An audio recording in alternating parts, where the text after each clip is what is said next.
That big old alien debuted in theaters 45 years ago, 14 years ago before I was born, but luckily tonight I was able to experience Ridley Scott's classic in theaters, and I figured let's make it my classic movie review of the month.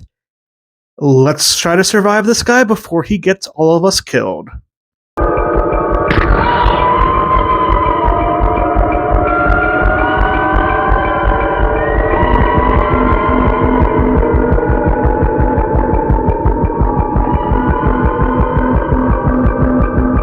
Yeah. So I have to say, Alien holds up incredibly well as a theater experience over time. And there's a lot of things that can say that allows that to happen. I think first up, the score, I believe by Jerry Goldsmith, I'll double check it here later on and correct myself somewhere on the screen if I'm wrong, was actually the biggest feature of this movie. And it takes me back to what I kind of feel in modern day cinema is we don't use the orchestra score and classical score elements as much as we should have. Now, there are movies that come out with great scores and really amplifies the effect of a movie. I think Dune Part 2 is an amazing example with Hans Zimmer and his score bringing it up. I think last year, Ludwig Göransson's score for Oppenheimer is another one, but I think so many even regular style movies don't utilize orchestra type music in a score enough in ways that we need to in cinema to really engage and allow you to feel what the actual director and the motive of the movie wants you to feel. Then add in there, I just think amazing visuals from Ridley Scott, and you see things like practical sets, and they do make a big difference. This is a movie that was filmed in the 1970s, released in 1979, and it takes a lot of similar approaches you saw from the first Star Wars movie, using models to represent the spaceship in space, having more grounded sets elsewhere. And these things matter, I feel, in sci-fi, and it really allows this movie to feel timeless. Yes, you kind of have your DOS computer system that represents the 1970s that they had at that time, but the sets all feel real, and even if it came up with a more modern computer or modern TV set, where these are taking place is able to work for me in the theater throughout over 40 years since it hit its own theaters and was produced. And I wish we got more of these, and whether it be blockbuster type movies, whether it be any type of movie. So often we get whether it be CGI thrown here, CGI thrown there, and I think practical sets, sometimes even making you feel claustrophobic, sometimes making things seem closer together or even wider apart, is things that should be happening more often. I think so many times now we reduce ourselves to like a volume, we reduce ourselves to a green or blue screen and add everything around them. And there's something that is so real and feeling and engaging with these practical sets made by Scott and 20th Century Fox back then. And I really think it's something that we should lend ourselves to more nowadays as we start seeing audiences not check into the box office as much. We need to find ways to still produce top level films, top engaging films without spending that money on visual effects in other places. Then we have to talk about the amazing cast here. Now, we all know with Alien in the series, Sigourney Weaver and Ripley is very much the front character and the front individual for the whole entire thing.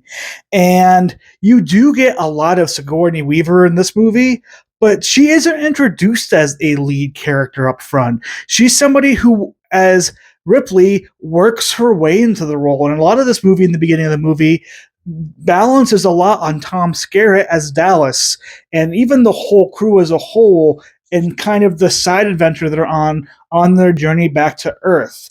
And each character kind of has their own little moments here to shine in there. And it isn't until you get towards the second act and leading into the third act, does Weaver and Ripley take the front shape of the movie.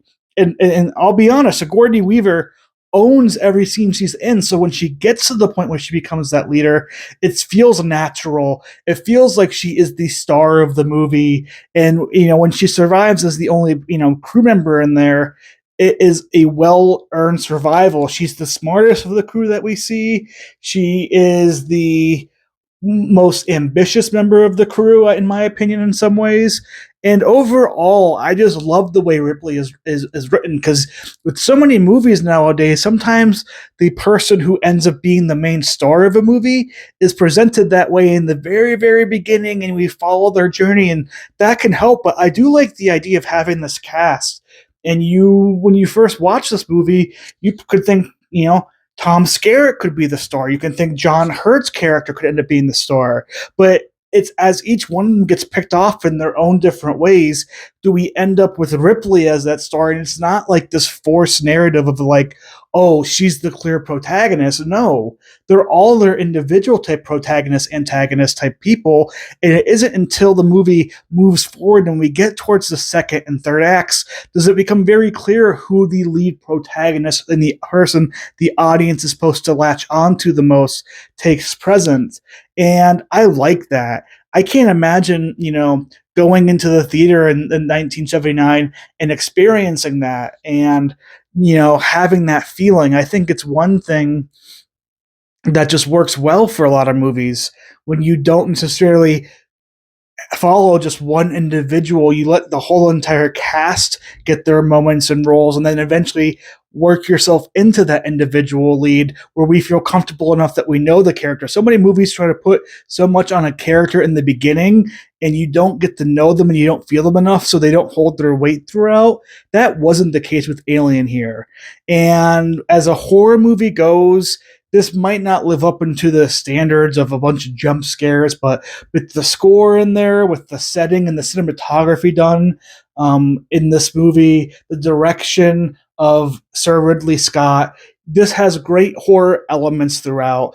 For a 1979 movie in theaters, this is everything I think you can look for. And I think there's something here in horror that we can all learn, is that sometimes the things that are going to be scarier, the through plot and the antagonist, can be sometimes simple, but the importance is to make sure your characters feel real and that they're people that you can communicate and understand, but they're also people who will be at risk, and everybody is at risk. And again, that's one reason why I think it's so great that there isn't some central protagonist figure like Ripley out front, where you're like, clearly from moment one, that's going to be the final girl or the final survivor. No, all of these people kind of feel the same in the beginning parts of the movie. So when you start seeing characters be taken out, you're kind of under the understanding that nobody is personally safe. Anybody can be taken out at any moment. And it really adds just a great kind of high magnification, high stress level throughout the movie. And it really is something that I think modern day horror movies can come and really, I hope, attach themselves to, because I think when you go in knowing who the final person's going to be at the beginning, it takes away so much of the suspense of their movie and figuring that out. And if I were to make a horror movie and direct a horror movie that had like a cast like this, I would take probably the person that people assume would be that final star and make them somebody who goes first or second. And then it leaves you with the wonder of like, who's actually going to survive this movie? Who is the person do I is going to be there at the end? Is anybody going to be there at the end? And allow a different character to kind of come up and come through and people to go to and connect with. Overall, Alien lived up to all of my expectations in theaters and everything that I remember for it in the big screen. The soundtrack with like I said, with the score is absolutely amazing. The acting throughout is just very solid and good. And when you look at the cast, John Hurt's in this movie, Sigourney Weaver, a young Sigourney Weaver just coming off Broadway, starring great in this movie. Tom Skerritt was great in this movie. I think a pretty solid cast overall. A great twist in the middle. And I just think this was a near darn perfect classic movie. And it's weird to call it a classic because it's 1979, but that's 45 years ago. So it is a classic. And when I give my overall grade, I think this movie not only gets a diamond, but it had worked my way into my top 100 of all time, and it wasn't there beforehand. And I'm kind of ashamed coming out to think that this movie didn't make my top 100 previously. And I can't wait to share that at the end of the year, my top 100 all time movies we'll take a look at. But I really enjoyed Alien. And the more I see these movies in theaters, these old movies in theaters, the more I understand the joys they brought at that time. And if you can ever see classic movies like these in theaters, take your chance and do it. Whether it be Titanic that I've gotten to see in theaters, Gone with the Wind last month, Jaws and IMAX was a great experience. I can't wait to see Casablanca in theaters at some point here soon. I want to see Indiana Jones movies in theater. I think I've seen Raiders of the Lost Ark in theater. They are actually amazing things to see in theaters. And when you get the chance to see these high level classics, I recommend, if you can, go and see them. But that's going to be it for me for Alien. Like I said, Ridley Scott, Sigourney Weaver, I understand the Alien legacy before coming in, but this movie held up for me and more. And it truly is one of the most successful horror franchises now, and it's still going to this day. But it spawned out because of great practical effects, a great script, a great cast, great score, great visuals, great direction. This is the type of things we need to see movie makers do nowadays. Even with limited budgets, I think we can do it. But tell me your thoughts below. Are you a big Alien fan? Is Aliens better than Aliens? I think that's a fun topic we can talk about down below. But until next time, I shall see you all later, and be careful, the xenomorph is always looking.